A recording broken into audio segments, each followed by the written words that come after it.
Thank you for coming. I know it's April. Everybody's really burned out. Everybody's who is working in universities at this point is pretty burned out. But thank you for coming. This is the 12th annual Morton Deutsch Award for distinguished contributions to social justice. I'll give you a story about that. I'm Peter Coleman. I direct the International Center for Cooperation and Conflict Resolution here. And but first, let me just acknowledge the namesake of the program, which is Morton Deutsch, who has been our intellectual and spiritual leader for years. And I also want to recognize the staff that has put this together, particularly Drew. Drew, are you here? Drew is here. Drew Pham, Daniel Kuhn, Molly Clark, Charlotte Masek, and Chris, and Azine, and Connie, and everybody else who's here who's helping out. So thank you all for helping out. Please thank them.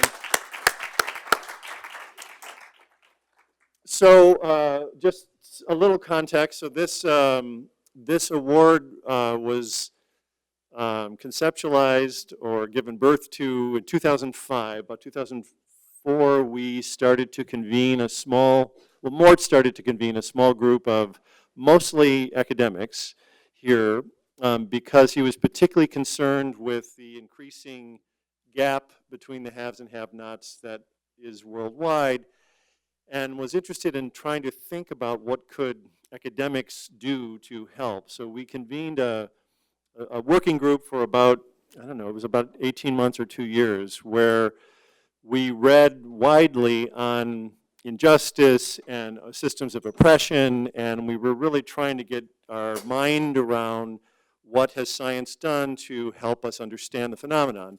And we had a sense that, and Eric was involved in that, I believe, and Michelle Fine, and Susan Apatow, and it was a small group of people.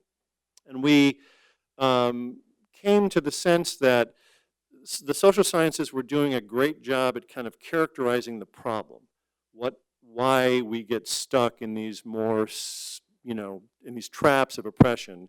But it wasn't giving us a lot of insight into levers for change, how to interrupt those patterns, what were the available strategies available to us. So that culminated in a conference and a meeting that we had here with activists and philanthropists and academics and students talking about what we could do. And one of the things that came out of this was this award and this annual event, which was our attempt to say, well, why don't we incentivize and recognize those that are doing excellent work in this area and encourage students to organize around this as a way to, basically mobilize that group. So that's where this came from. Here are some of the past distinguished recipients: Michelle Fine, Jeff Canada, Mazarine Banaj, John Jost, Janusz Rakowski, and Janusz Jelak, who were involved in the peace process in Poland, Sister Elaine Roulet, Claude Steele, Erwin Staub, Gene Sharp, Gretchen Buchenholz, Abby Disney, and then last year we honored the founders and the directors of the Fortune Society, which is one of the brightest lights in New York City, fighting and serving formerly incarcerated individuals in critical and innovative ways. So tonight we add to that list Professor Mike Wessells, who I will introduce shortly. I also want to recognize that there was a great group of students, past student recipients, that have honored us with their papers and their thought. Many of them who've gone on to work and do important things in this area. And we will tonight be recognizing Alexandra Tamiko de Dalt, who is this year's student recipient. So basically the night is organized in sort of 3 chunks. First, Danielle will introduce our student recipient, who will talk a little bit about her paper. I think we hope to make the paper available online, which sometimes we can do unless there are publishing problems with it, but otherwise we can make at least a draft of it available online. But Alexandra will give you some overview sense of the theme of her paper. And then I'll introduce Mike Wessells, who will speak tonight on his work principally on child soldiers. And then at the conclusion of that, we'll do a little question and answer, and then break for wine and food and things that are in the other room. So that's the evening. Thank you again for coming, and Danielle will introduce Alexandra. Hello, welcome everyone. We're so happy you are able to join us tonight. I am pleased to introduce this year's recipient of the award for Distinguished Graduate Student Paper on Social Justice. The call for student papers was open to all TC and Columbia students. 9 papers were submitted, with topics ranging from monitoring conflict in Darfur to reduce further violence, to the role of human rights education in social movements, to examining the gendered face of droughts, floods, and displacement. The submissions were received from a broad array of programs here at TC and Columbia: political science, peace and human rights education, adult learning and leadership, international and public affairs, sustainability management, and social work. We are very grateful to our panel of judges who dedicated their limited spare time to carefully reading, reviewing, and providing valuable feedback to on all of the papers. Our judges were Catherine Magno, an associate professor in the Educational Leadership and Policy Studies Department here at TC. She's currently in Switzerland, so is unable to join us tonight. Jim Westovy, an associate professor of psychology and education here at TC, who is here with us. José Pascal de Rocha, a faculty member and lecturer with the master's program on negotiation and conflict resolution at Columbia's School of Professional Studies, and Larry Hewer, the Anne Whitney Olin Professor of Psychology at Barnard.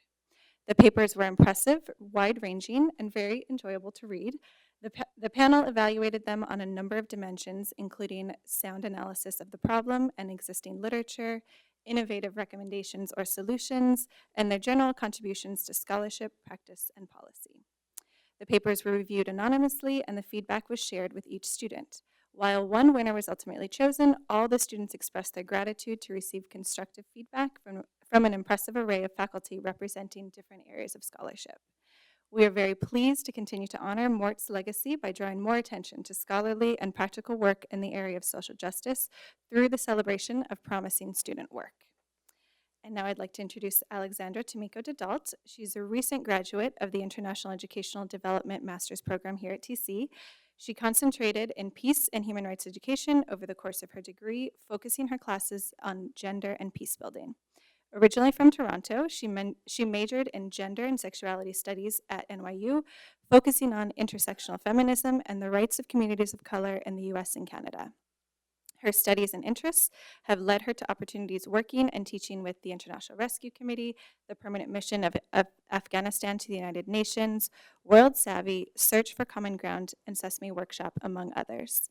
Alexandra is a 2015 Fellow of the Advanced Consortium on Cooperation, Conflict, and Complexity, and she was granted a Sasakawa Young Leaders Fellowship by the Weatherhead East Asian Institute for her research in Timor-Leste.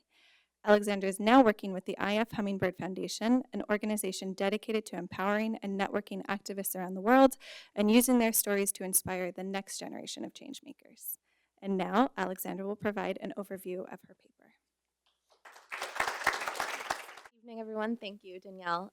And I'd like to sincerely begin by just thanking the ICCCR and Dr. Morton Deutsch for honoring me with this award. I'm so proud to be receiving it tonight, and it's just an honor. I would like to also sincerely thank my advisor, Oren Pitzmoni-Levy, my wonderful family and my friends and my partner, as well as my interpreter on this project, Anna Hula Muda, who I wish could be here. And finally, to the Timorese women that were so honest and generous with me in sharing their stories. So to begin, just a little bit of background on the context. So Timor-Leste is a Southeast Asian nation, shares an island with Indonesia, and was previously known as East Timor. It was a Portuguese colony until 1975, and today is 96% Catholic because of that. There was an Indonesian occupation between the years of 1975 and 1999, and the country achieved independence in 2002. There was quite intense violence through the Indonesian occupation, particularly in 1999 when Timor voted for independence. And before the Indonesian military pulled out, there was a period of intense violence and conflict, as well as additional unrest in 2005 and 2006. To talk about gender in Timor-Leste, so 38% of women in the country report domestic violence before the age of 15 and describe it as a normal and sometimes everyday occurrence. Sexual violence during the conflict with Indonesia was pervasive, and rape was used as a weapon of war. The country is often studied in terms of gender, but really there's a focus on quantitative studies only. Numbers and stats are often interpreted by Western scholars, but this study was really an attempt to place Timorese women's voices at the center of this conversation. I wanted to hear their perspectives on gender, on power, and what issues they see affecting their lives and their communities. So my research questions were as follows. How do women view themselves and their capacity to shape the future in an incredibly dynamic and ever-changing political, economic, and social context? And what do they believe are the challenges facing Timorese women, and what would help with these challenges from an educational approach? So my framework for analysis, I really approached my research from a feminist perspective and used four main sources. The first being Cynthia Enslow and her idea of militarized masculinity, which basically says that following conflict, gender roles will become even more rigid as men return from a war, and in Timor-Leste, they were very conservative to begin with. I also use Chandra Mohanty in her theories about Western feminism, how it doesn't address the realities of many women in the majority world. And feminist discourses really need to be centered in the politics of location and historicized according to the political, geographic, and cultural context. Additionally, the categorization of women by their victim status is problematic. It kind of robs them of the ability to be able to, use their own strengths and stand in solidarity with each other. Lastly, I used Adrienne Rich and Bell Hooks, and though they're American feminists, I spoke about the way that they define sisterhood and also solidarity between women, and Paulo Freire's Pedagogy of the Oppressed, which I'll speak about when I get to my peace education program recommendations. So for methodology, it was a series of 15 interviews that were about 45 minutes to an hour each. It was conducted in the capital city of Dili. It's a hub of the country, and it's very diverse. So the country only has 1 million people, and most of them pass through the capital, whether it be to do shopping, to visit family. And a huge, diverse pool of interviewees, both class, ethnic and language group, and ability. The interviews were conducted over July and August 2015 with my interpreter, who's a young Timorese female law student. Her first language is Tetum, though she's fluent in English and Portuguese and conversational in Indonesian, and she used all those languages over the course of the interviews. We approach individuals in public spaces where women gather, and if the woman agreed to participate, we proceeded to conduct the interview in a safe and private place of her choosing. The interview process was conflict and gender sensitive and was very open to make sure that the interviewees could narrate their experiences and kind of define these concepts as they perceive them. To give you an idea of where the interviews were conducted, the first map is a map of the city, so all over markets, church halls, anywhere that women congregated and felt safe speaking. And the bottom is interviewee origins, so either where they currently lived in the country or what their homes were prior to the conflict, since many people fled to the capital. So to move into my findings, I think overwhelmingly, the finding that came up again and again was the theme of male control. There was a real pattern of domination over women's lives, and it really ranged from employment, finances, and education to women's bodies, as well as to political power. And these experiences range from control by an individual man. For instance, one of my interviewees was not allowed to leave her home or work, or men as a system.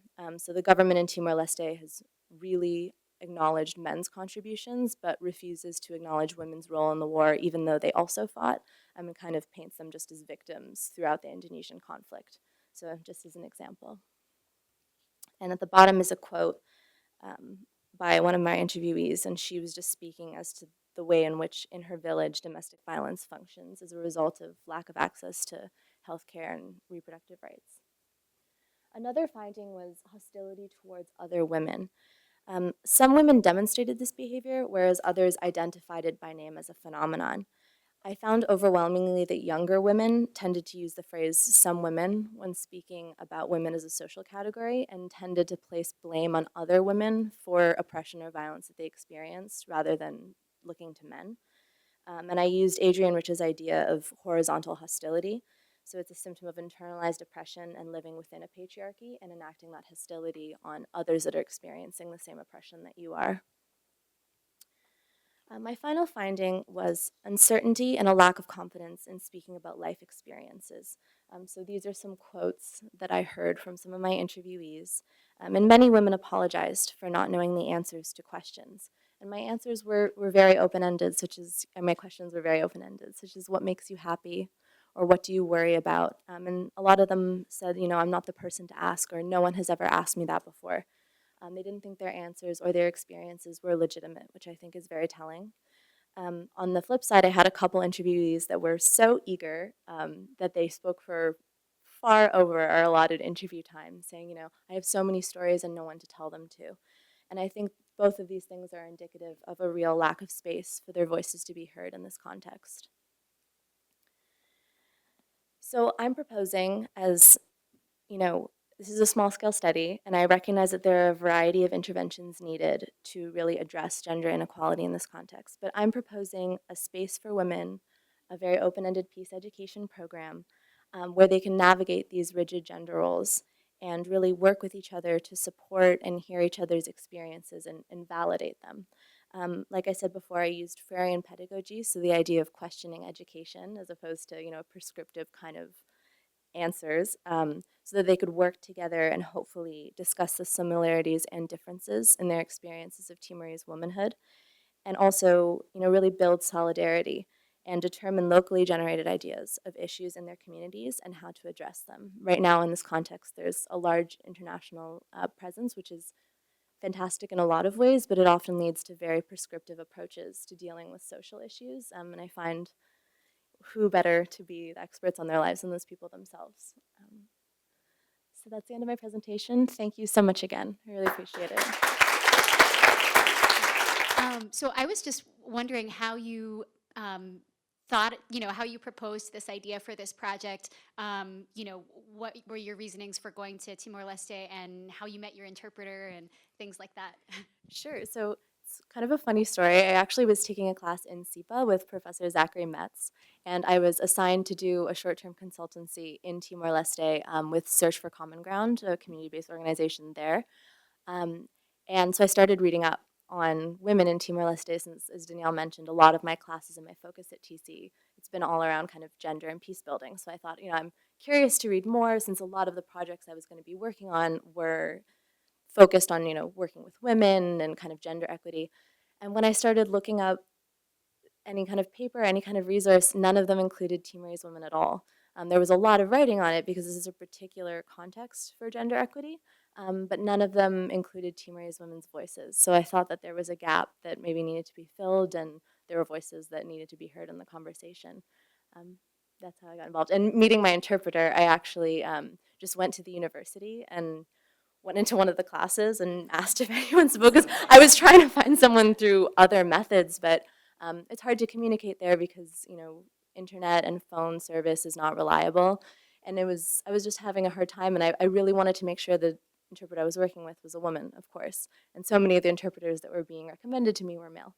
So I just went into the university and asked around, and everyone said, "Oh, you got to talk to Anna. She loves this stuff, and she's amazing." And as soon as I spoke with her, I realized that she'd be both the perfect interpreter, but also, a cultural interpreter for me as well. So thank you. Great. Thank you so much. Congratulations. Thanks, Kristen. It was really interesting. Thank you. You mentioned the interviews were conflict and gender sensitive. Could you just briefly say a little bit more about that? Sure. So I wanted to make sure before I went that, we weren't asking any questions that were triggering, because, I think 33% of the country suffers from very severe PTSD. Obviously not an exact number, but I knew that there was a lot of violence that had happened very recently. And so I made sure in my interviews, I actually didn't bring up anything to do with the conflict, anything to do with domestic violence. I just didn't mention it, and kind of left the interview process very open to say, what worries you? And some women had answers that were, day-to-day, very small worries that had nothing to do with kind of these larger themes of gender oppression. But almost every one of them also had concerns where they named by name, like domestic or sexual violence, memories of the war. And so I just wanted to ask questions that weren't probing. And I wanted also, me and my interpreter worked really closely to make sure to watch for signs that a woman might be getting upset, that this might be uncomfortable for her. And before the process, we made sure we said, please don't share anything you don't feel comfortable sharing. Know that this stays between us. If at any point you want to stop, we're gonna stop and get whatever help that you need. So it was really about just making it as comfortable for the participant as it could be, because we knew it was so sensitive for her to share such personal information with us. Thank you.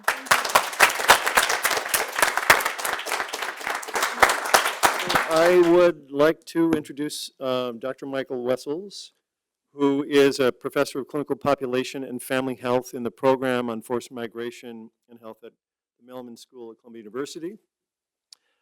He teaches there, advises, and conducts research globally on the outcomes of child care and child protection programs.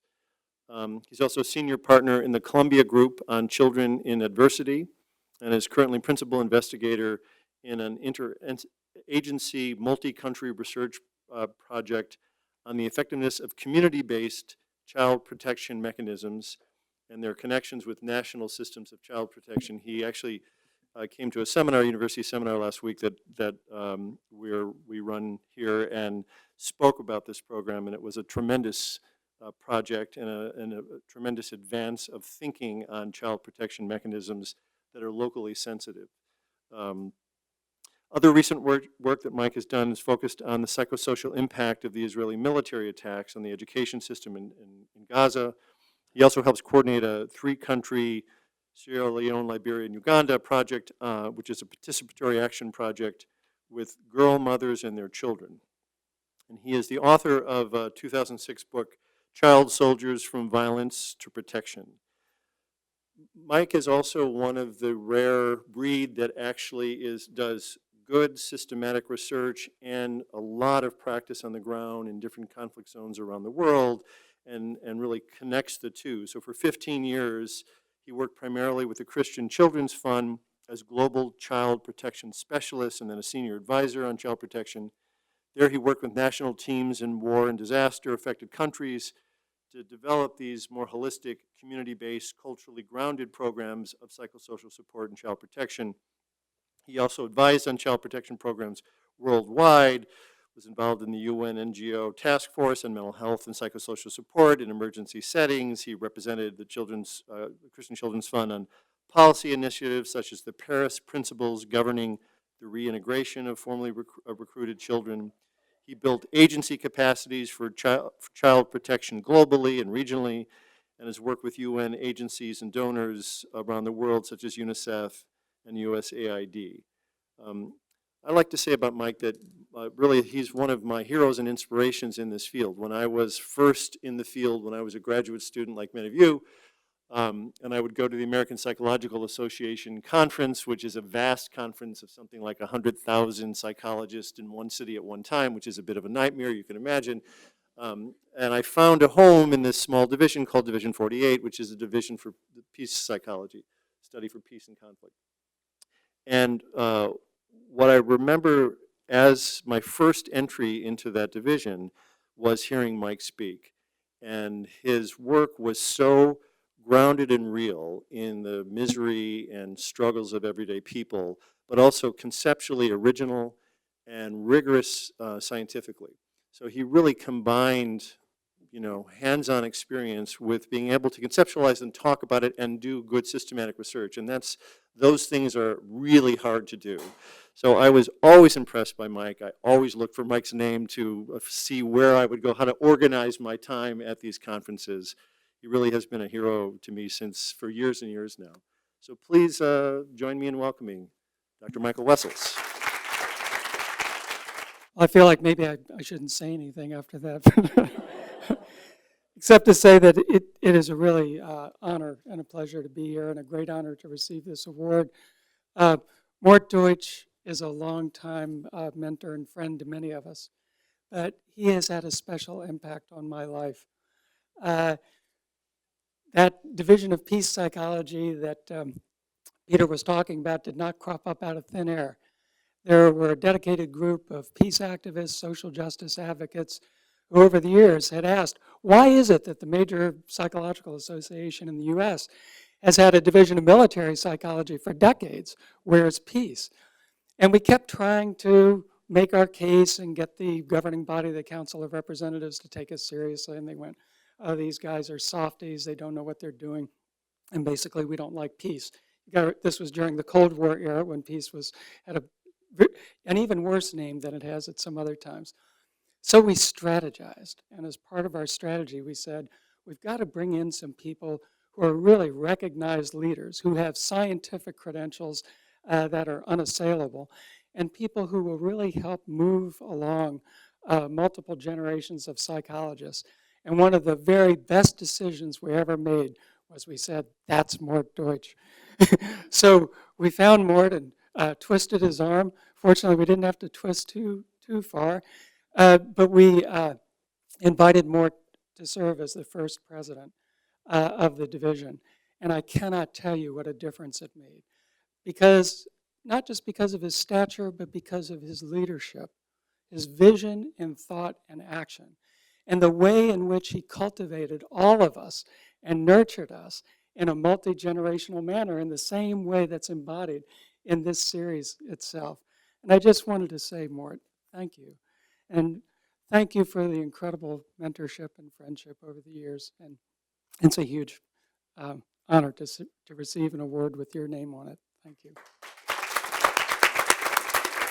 If we look around the world at any point in time, there are about, well, we don't actually know how many, but there are about 25 to 35 armed conflicts. And in those armed conflicts that are operative at any moment, there's an estimated hundreds of thousands of children, defined as people under 18 years of age, who are involved as soldiers, porters, sex slaves, cooks, bodyguards, spies, any number of roles.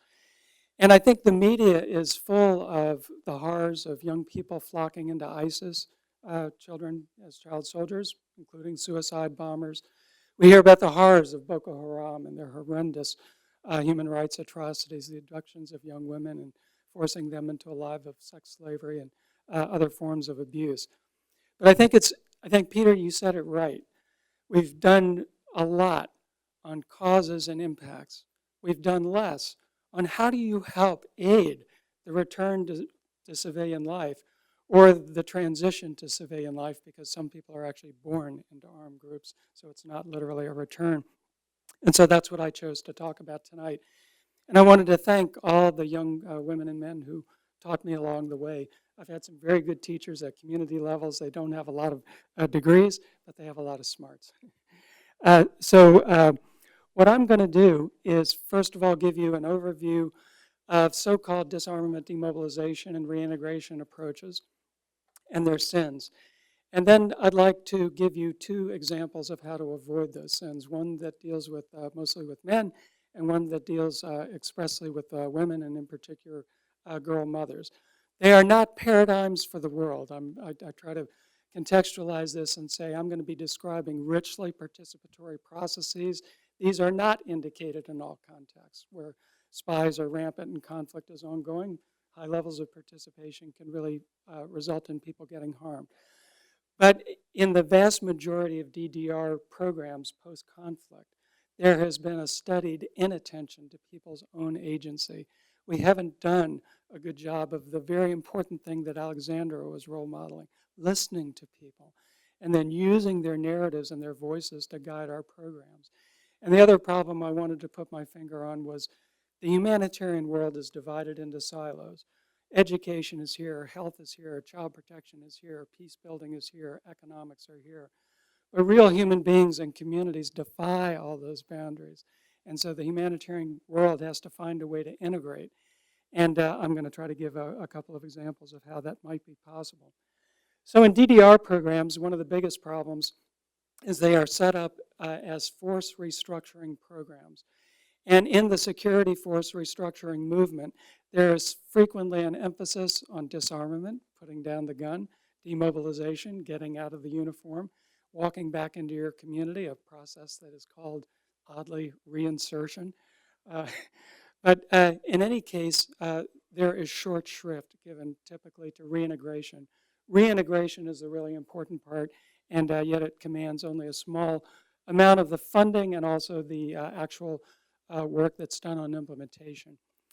When we look at the attempts to support reintegration, we find universalized approaches. But in fact, there is no universalized child soldiers. Some children are with armed groups for a day. Others are with armed groups by birth.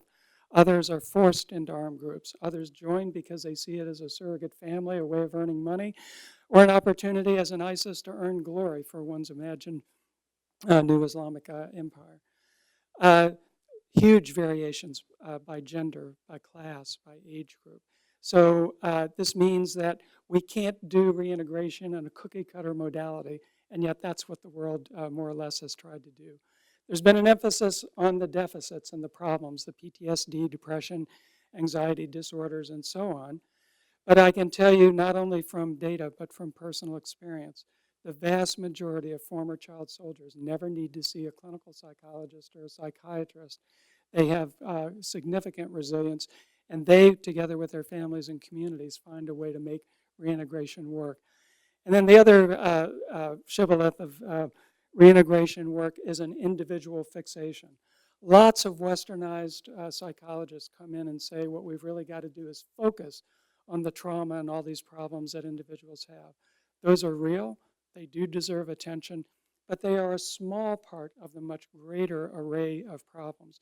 So for example, girl mothers whom I talk with, they say my problem is I don't have enough food to feed my children. Inability to fulfill your role as a mother is a really huge psychosocial distress.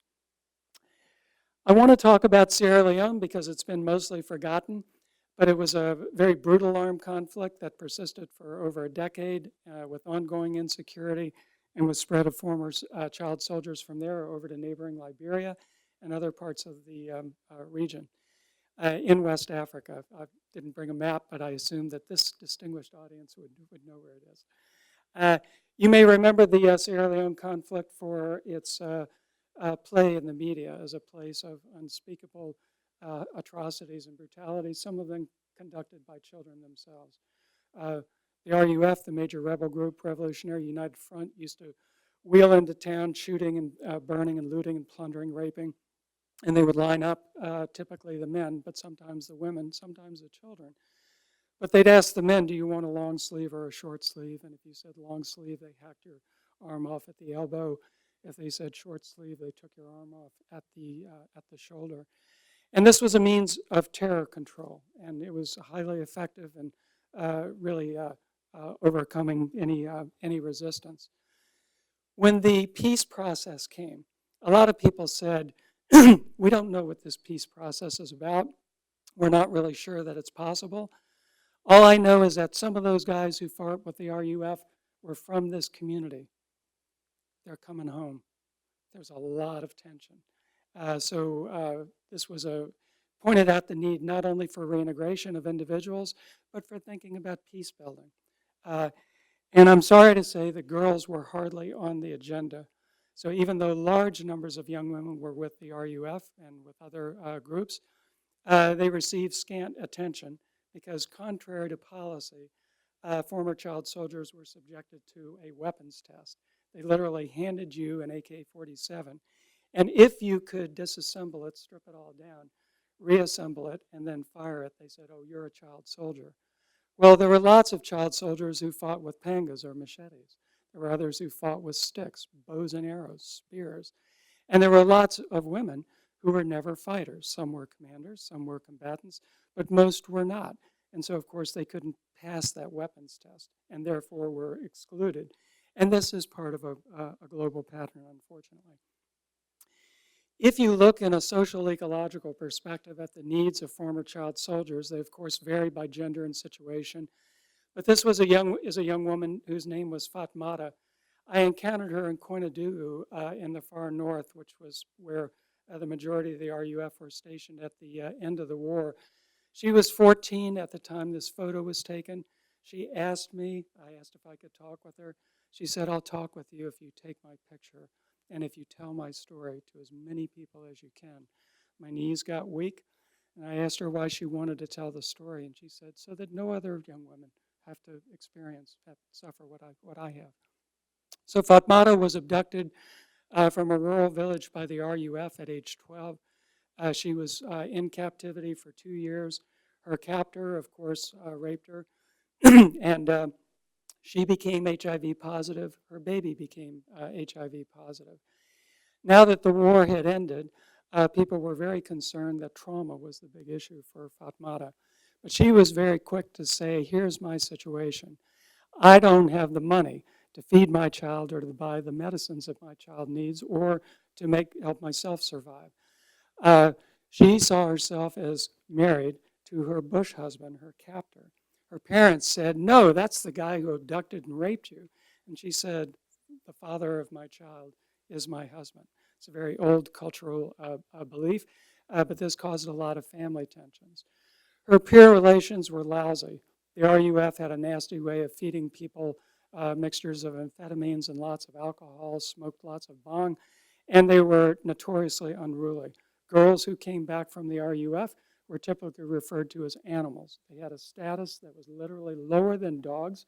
They were viewed as non-human because they fought, smoked, and drank lots of the time. So she had those problems and was deeply stigmatized. She said, though, that one of her biggest problems was spiritual. She said, I was around dead bodies in the bush. And so I spent an hour talking with her just about what that meant. She said, well, where I live, we believe that one picks up the spirits and they come with you.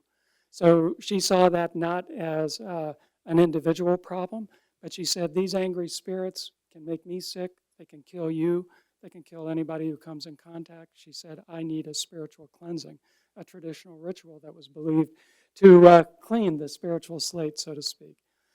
Her role as a mother was compromised, but her role in the village remained that of rebel girl. And these labels and stigmas it's difficult to describe the pain and the exclusion that were inflicted.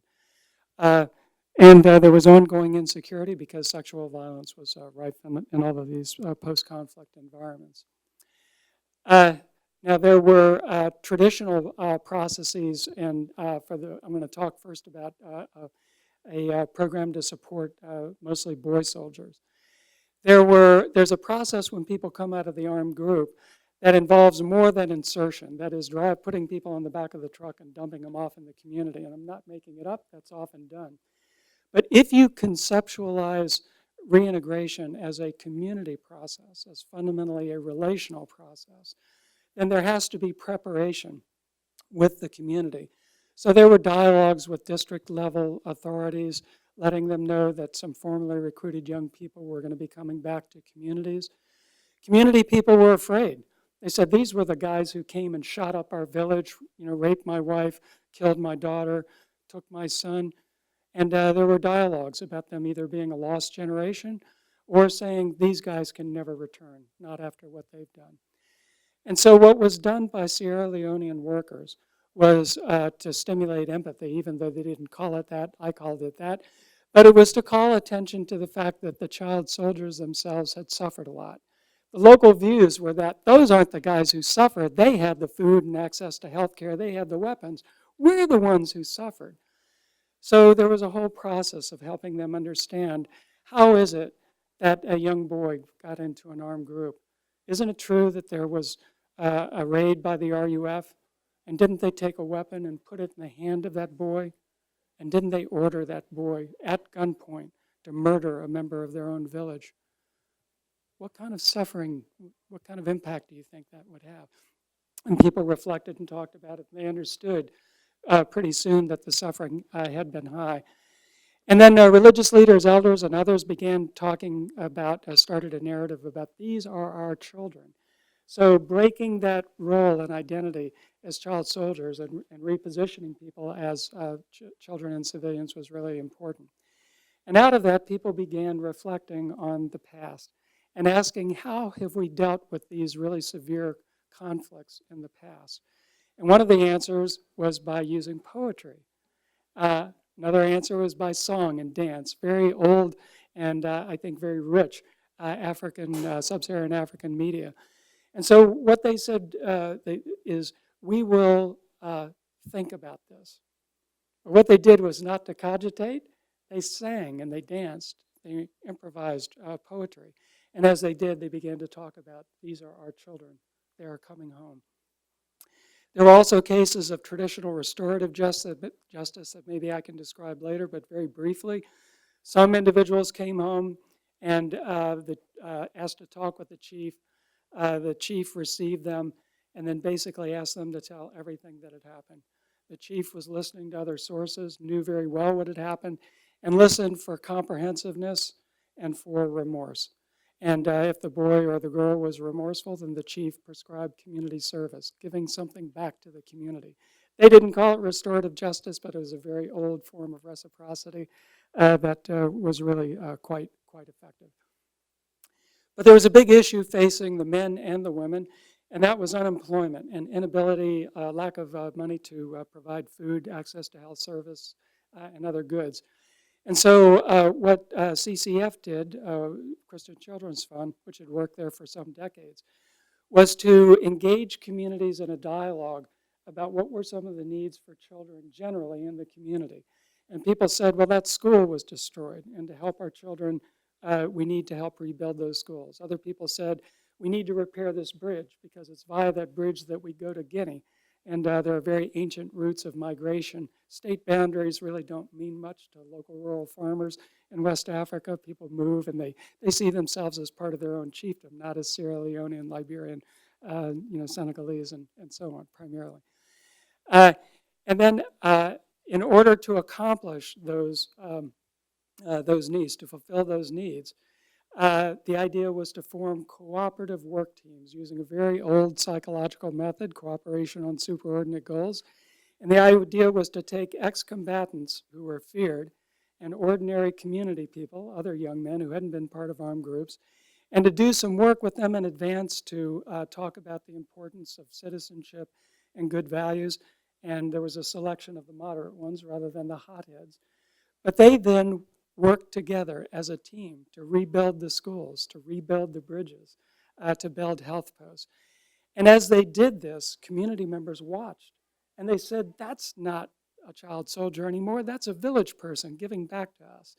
And as they did this, they earned a stipend. And then there was a lot of mentoring about about good values, what it means to be a good village member. And then a smaller number of people were selected for ongoing skills training. So they did the equivalent of what we would call vocational counseling. They chose what they wanted to do, and they went on to learn skills such as carpentry, bricklaying, and doing a number of other income-generating things, which they did by means of solidarity groups. And it made a big difference. A lot of men that I talked with said, I've got a gun. If I don't have any way of meeting my needs, I'm going to keep this gun, meaning I'm going to engage in banditry. But all of these people put down their weapon and were quite proud of what they accomplished as they learned their skills. Of the 500 plus young men whom I had the honor to interview, the short outcomes were reduced stress and tensions between combatants and ex-community members, significantly improved relations. And they said that we can eat together, we can work together, we can greet each other in the community, and there were even friendships that formed across the line over a period of multiple months. That meant that communities were less divisive. This is a big deal because post-conflict, there's often this image that, oh, everything is fine. Well, no, that's when the real work of peace building begins, the hard stuff. And but they became actually prophets in a way of nonviolent handling of conflict. They were happy to have transitioned their roles, and they said, we have stopped fighting.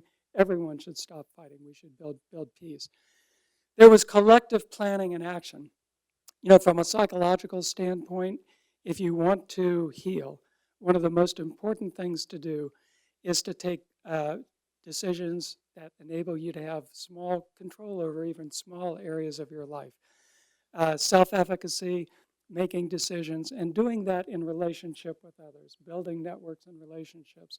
So this collective planning and action is not only good for development, but for well-being. So let me jump ahead from these lessons and tell you a little bit about the second case. The girls were not entirely left out of the first case, but it was very conspicuous to a number of us, me and my colleagues, Susan McKay, Angela Veal, Miranda Worthen, that worldwide girls were marginalized. Typically, their voices were never heard. And typically, girls who've been in armed forces and groups suffer fundamentally greater stigma. And so even long after the wars in Sierra Leone, northern Uganda, and Liberia, 2006, we decided to do work, and I'm going to, with these girl mothers, and I'm going to tell you mostly about the Sierra Leone. example. There were 658 girl mothers. These were people who were nominated by their own communities. We went through a consultative process asking people, who are the people who are struggling, who can't make ends meet or maybe are, having difficulties of one kind or another.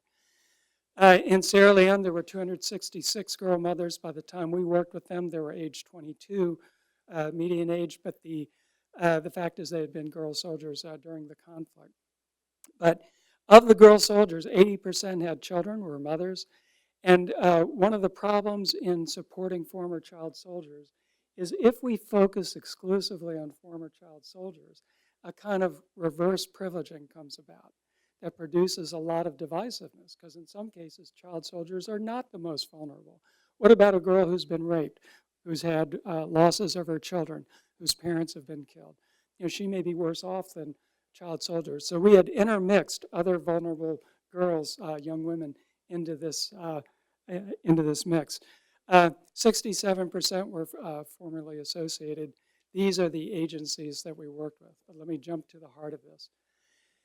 We used a participatory action research modality, again, taking a page out of Mort's work. And the idea here was that groups of young women would meet and set their own rules. The rules were so governed by the girls that we told them right from the beginning, you don't have to ever share anything with us. Anything that you would like to share or have shared with girls in other places or with practitioners, we will be happy to help you share, but this is very much your space. So the girls began having bi-weekly discussions of several hours each, and this was a big deal because, first of all, it was a matter of learning that there are other girls like me. These girls have been so badly stigmatized and isolated that they had no social networks. They literally had very few friends. Some of the girls confided that they talked about the past. The vast majority did not. They talked about the present and the struggles that they faced, and they all named things that maybe you and I wouldn't talk about. They all said, we can't go to village meetings because only human beings go to the village meetings. They weren't viewed as human beings. They were viewed as animals. They said things like, we can't provide for our children. So they were very eager to get economic support and to be able to fulfill their role as mothers. So over a period of about a year, they went through an intensive group formation process with very light facilitation from outside, but it was mostly due to the girls. And over time, the girls chose what their problem was and then decided themselves how they wanted to address it. Try going to a donor and saying, I'd like you to give me money to help young people do an intervention, but I can't tell you what that intervention is. But I'm very happy to say that the Oak Foundation, a private foundation, came to our support and was willing to trust the girls. And so they wanted to work cooperatively on a lot of projects. And after some training on business, so there were questions that were asked about, they said they wanted to earn money. And so, questions would come up about what kinds of ways would you like to do to earn money. And some girls would say, well, I know this woman who's a very successful business person, and I'd like to do what she does. So then the question would be, would it be helpful to talk with her? They said, yes, let's talk with her and learn. And then the woman would come in and explain how you had to know how much of something you could sell. And you had to know how much money you had and how much things cost. And she didn't talk about balance sheets, but in a very simple, grounded way, that's what she explained. So that led the girls to get training in business skills, keeping books in a light way. The girls in different areas chose animal husbandry, microcredits, small grants for individual businesses, such as selling petty items. Some decided to work in a group, selling something together. In rural Sierra Leone, group agriculture was a big hit because there was chronic food insecurity, and you could do better farming if you did it together. And there was a lot of dramas and songs that were aimed not only at the girls supporting themselves, but they did these to and with the communities to help communities understand their situation. The community gave non-formal psychosocial support, and this was with more than a grain of doubt. Remember initially that some community members saw the girls as animals, but over time they began seeing the girls behaving responsibly, acting as good mothers. The girls started earning money. They started sending their children to school, and people said, that girl, she's serious. To be called serious in Sierra Leone is a very powerful compliment. And so, and in addition, the communities donated land and provided small material support. So that it was, they were being transformed at the same time the girls were transforming themselves. The girls selected community advisors who were also their interlocutors with the community members who helped open the doors. This was important in business. If you want to sell, you got to have buyers. Buyers, may not have been part of the dialogues, and they may be, reluctant to buy from a rebel girl. And so by association with some of these advisors, it was possible to destigmatize and to make the buying and selling possible. They also helped manage some of the conflict. I won't tell you a great deal about the evaluation, but we used mixed methods. And the main outcomes were the girls themselves encountered tremendous solidarity. So the same kind of thing that Alexandra was talking about, the power of that is inestimable. There were supportive problem-solving discussions that weren't pure counseling or anything therapeutic technically, but they had big psychosocial benefits. There were tremendous increases in self-confidence, self-efficacy, and self-care. By the end of the work, after 2 years of implementation of their economic projects, all of the girls were going to the village meetings, and they could stand and speak. I just can't tell you how proud they were. So increased agency and voice. And before this work, nearly all the girls had been forced to do survival sex as a means of getting by. Now, almost none of the girls did survival sex, and that has continued for most. The biggest outcome was reduced stigma and discrimination. People literally said, now you can eat off the same plate as us. That is an idiom in rural Sierra Leone that means you're okay. You're spiritually pure. We're, village kin. Things are good. And so these relationships really improved quite a bit. The economic outcomes were really positive for the majority of girls, but there were the usual problems. One of them was some girls did not diversify. Despite we tried to do a hands-off approach and to let the girls learn on their own, but you also don't want to set young people up for failure. Business is not a simple matter in any country. And in Sierra Leone, the market changes very rapidly. There was one group of girls that chose to do hairdressing. And unfortunately, the economy changed and people couldn't afford to do the hairdressing. But the vast majority of the projects continued and were quite sustainable. There were a variety of ongoing challenges, what to do with one's children while you're trying to do the work. Men were a problem. Big surprise, right? One of the biggest problems was, why is it these women are doing all this and earning this money? What about us? And so some of the groups on their own decided to integrate men in and begin a more inclusive kind of process. There were some community jealousies that needed to be dealt with, but overall these were challenges that could be met and dealt with. But I wanted to, maybe in the interest of time, just jump past this maybe to the conclusions. From these two case studies, I think we can see that when we think of reintegration, we're not talking just about individuals transforming themselves.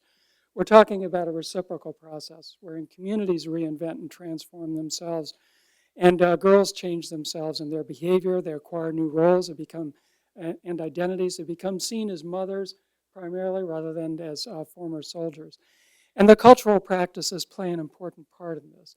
This is important because NGOs are actually quite good at trampling or ignoring cultural practices on the idea that some of them cause harm to children, and they do.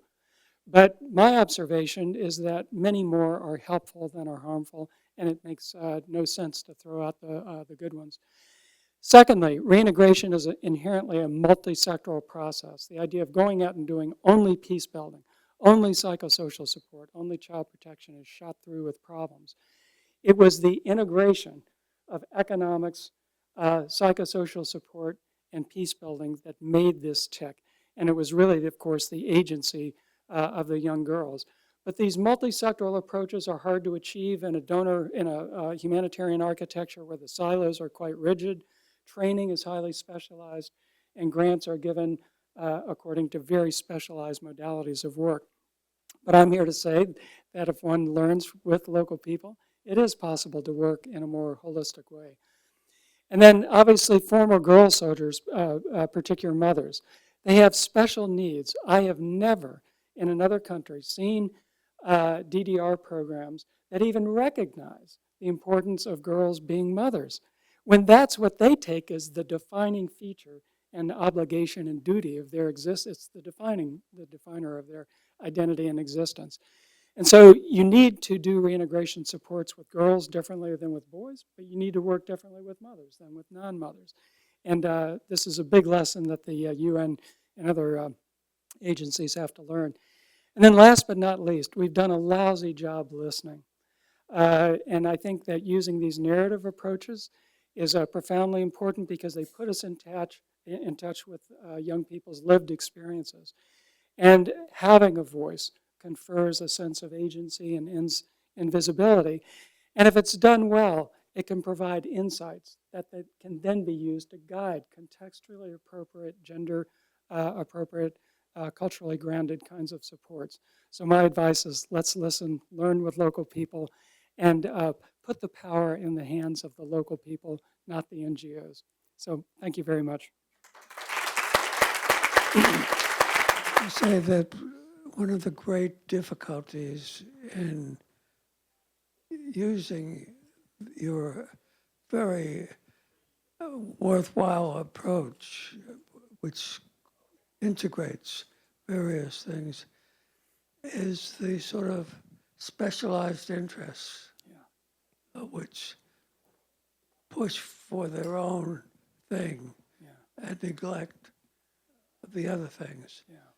Do you think that's moving at all at the UN, that there's a recognition that you have to have a much more integrated approach? I know the special interests are extremely hard to overcome, and I wonder what success is occurring. Thank you, Mort, for that question. It's an important one. I would say the trends are mixed. NGOs are becoming bigger. The annual financial expenditures on humanitarian aid, private and public, worldwide are increasing. Humanitarian aid, which ought to be grounded in compassion, learning, support, is an industry as well. It has a business side, which is not always pretty or free of harm. And that side of it pushes the specialization because the big money comes through in grants that are for specific things. It's only for trauma. It's only for child soldiers. Or it's only for child protection, not for anything else, or only for livelihoods. And I don't want to be too cynical, but sometimes in the big grants, the emphasis of the donor is on the burn rate. The most frequent question you'll get from a large donor on a $10 million grant is not, how are the children doing? It's, what's your burn rate? It's backwards. It's the opposite of what it should be. And those forces are actually gaining power. But there is a humanitarian summit that Ban Ki-moon has helped organize in Istanbul this May. And it is taking a more integral approach. And one of the items that's receiving special attention is people-driven aid, which this is an example of.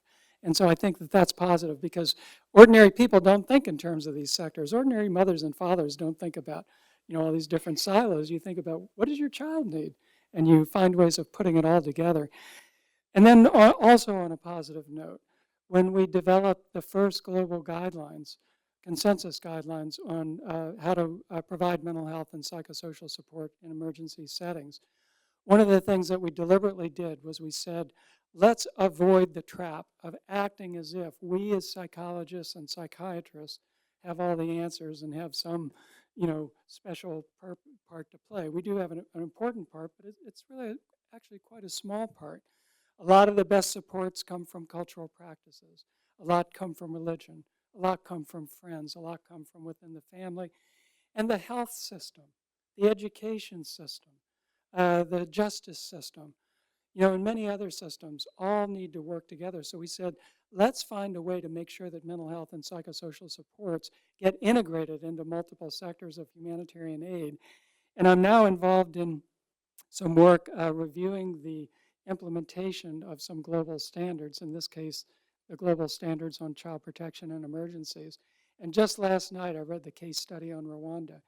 And its primary finding was that the standards, including things having to do with psychosocial well-being, are actually being used as much in sectors such as health and education as they are, by psychologists and mental health workers. And there are NGOs who are rolling up their sleeves and trying to address it. But I would like to put this to the younger generation. You are the guys who are in the position to make changes. And I really hope that you carry this forward and remember that, in order to help people, we can't start with what's easy for us or with what we happen to think is the most important issue. We start by listening. We start by learning. And then we develop supports that are culturally grounded, holistic, and then I think we get somewhere. So it's a mixed bag, but overall I'm hopeful that we can still make a go of it.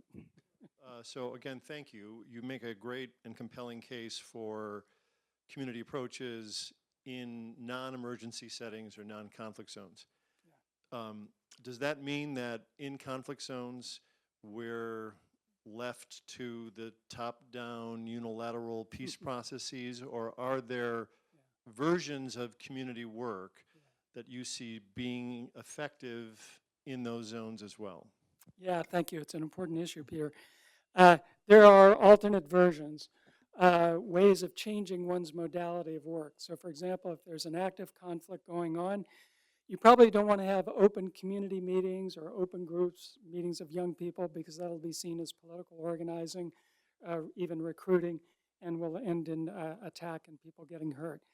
But quietly, you can bring small groups of people, maybe to particular homes, and do things in a safe way and enable some collective planning. In countries like Afghanistan, what we find is that armed conflicts become seemingly the norm. The average length of armed conflict today is about 17 years. And so, it's not like these things happen and they're over. They become enduring features of life, and people find a way to navigate those spaces in ways that do enable participatory dialogues, but they're probably better done in small groups, and the key is to have good leadership and guidance by local people. In Afghanistan, for example, women's associations gave really, really good example, the same in Timor-Leste. And in other places, there are people who have their ear to the ground with regard to security. And the best security is not trucking around with lots of guards carrying weapons. It's good community relations and having people who think that you're listening to them and who want to work with you and who want to help you, stay healthy and be able to work with communities. So it is possible to adjust one's modality of work. Participation doesn't all mean meeting in big groups. And I would say that collective planning and action is possible even in the heat of an acute crisis where refugees are streaming across the border. Even if there's no discernible community, there may be groups who are moving together. There may be families that are moving together. There are often religious groups that are moving together. And so I've talked a lot about community, but even when community is not present, collective planning and action is still possible. Thank you.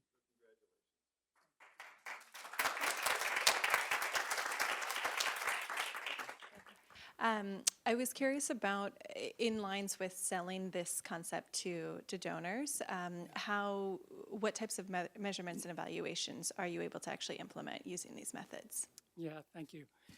We're using mixed methods, and what we're finding is that for the private donors, narrative and qualitative data will be taken seriously, but for the big donors, they want to see RCTs and, big numbers. So what we're doing, and not in this particular work, but in the work I spoke about last week, we've got quasi-experimental designs with robust population-based outcome measures and risk measures in sort of a public health approach. And we're finding that governments and donors are responding to the data.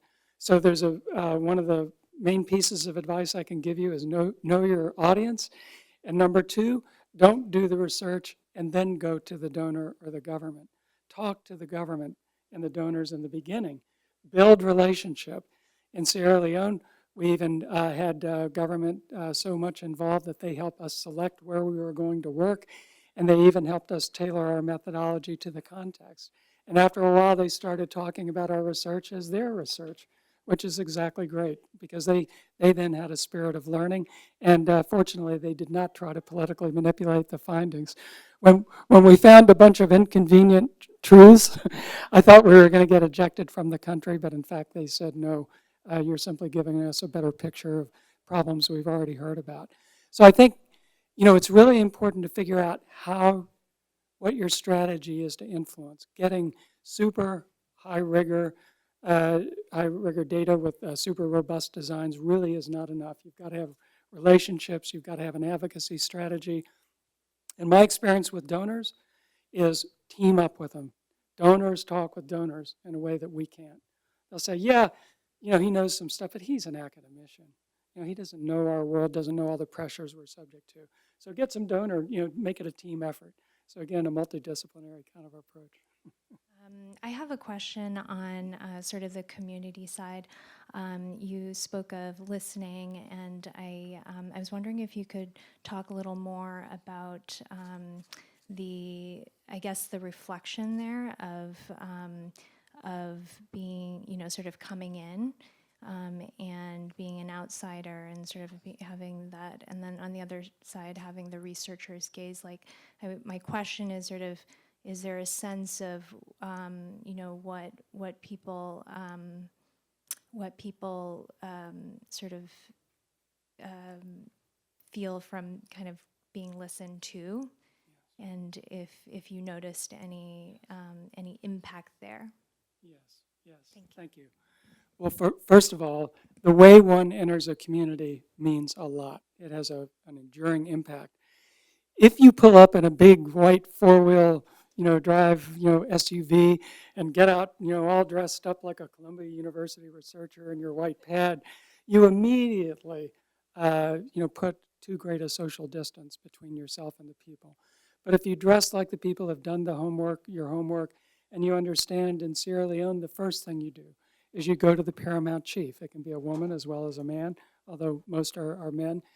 And you realize that this is the keeper of the land, the holder of traditions.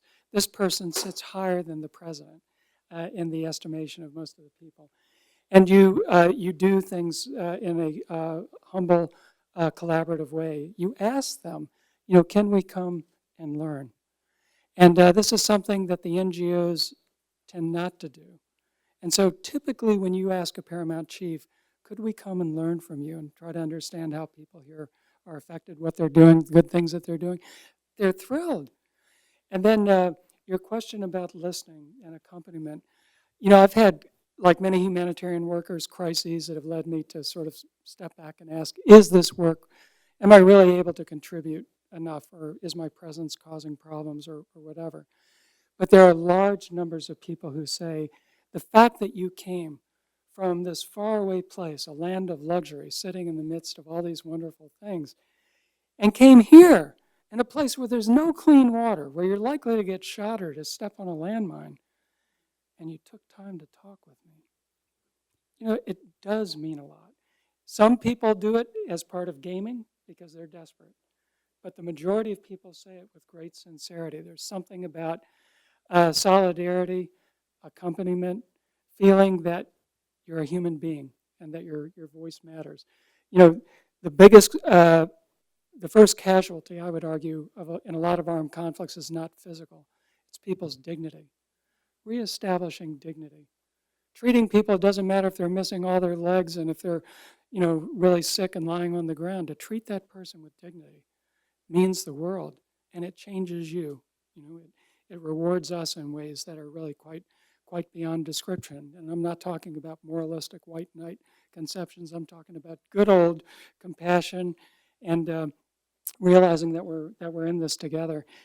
And then as we listen, the other thing that happens is that there are some people who do want to talk.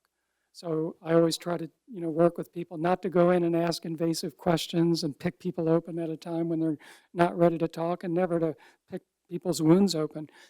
And yet I've met young people who've said, I want to talk. Met a 10-year-old girl in Angola. Her village had just been bombed. Her parents had been shot out in the middle of the street. I would never have thought to ask her to talk about anything. I just wanted to be there for her. But she said, she said it was really terrible, but the worst part was I ran away, and I couldn't bury my parents. And I was with my Angolan colleague and sister, Carlinda Montero, and she had the presence of mind to ask, tell me why that's so important for you. And she said, well, where I live, the belief is that the spirits of the dead can't make transition to the realm of the ancestors and are trapped in this world and angry and agitated. And it's going to take the burial rituals, the obito, in order to enable those spirits to transition. So this was her biggest psychosocial distress. She believed that she was haunted and carrying this, this all-powerful, angry spirit. And, we might write that off as superstition, but it meant a lot to her that we listened. And then we asked her, are there any people who could help? And she said, yes.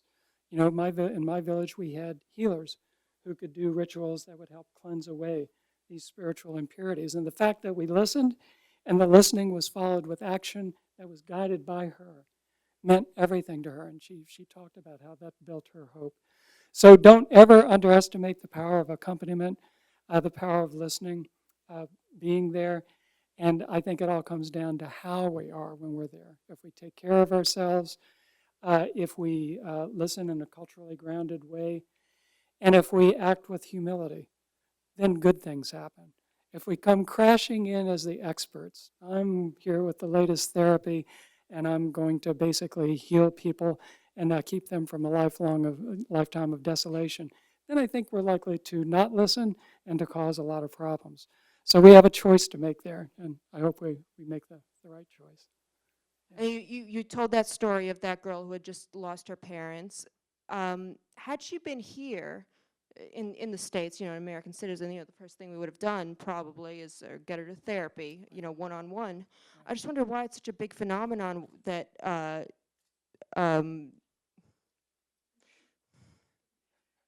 humanitarian workers or development workers sort of use the same approach that regular, therapists, or social workers would use for people here.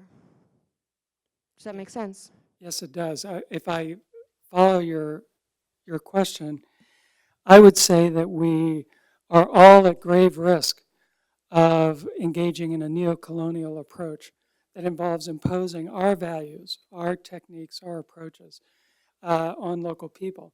I'm in a school of public health. Let me offer a little criticism, but it's a great school of public health, but it's pretty technocratic.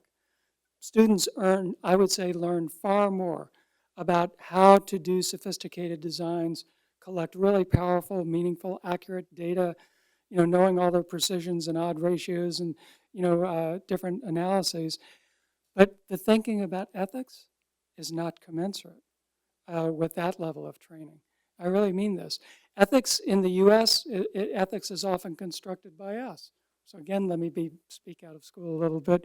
We take our projects through the Columbia University IRB. I actually go through the med school IRB, and it's a good process. It's a necessary and an important process. But in U.S. circles, we focus primarily on informed consent and confidentiality. Those are super important issues. They are not the most important issues in a war zone. They are not.